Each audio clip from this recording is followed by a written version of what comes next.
নিশা এই টেম্পুখনতেই উভতি আহিছিল দুই বন্ধু।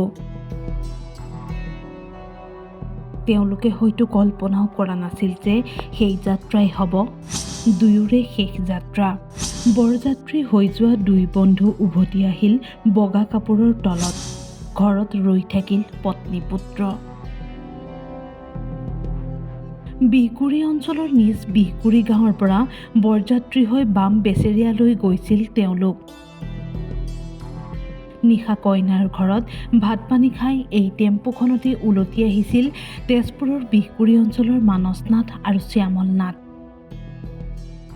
কিন্তু ঘৰলৈ উভতাৰ পথতেই এখন অচিনাক্ত বাহনে মহতিয়াই নিলে তেওঁলোকৰ টেম্পুখন। এই ভয়াৱহ দুৰ্ঘটনাটোৰ ফলত থিতাতে নিহত হয় মানস নাথ আৰু শ্যামল নাথ। আনহাতে গুৰুতৰভাৱে আহত হয় আন দুজন লোক। ককায়েক ঢুকুৱা 6 মাহৰ পিছতেই দুৰ্ভাগ্যজনকভাৱে শ্যামল নাথে মৃত্যু সাৱটি লোৱা ঘটনাই এতিয়া অঞ্চলজুৰি শোকৰ ছাঁ পৰিছে।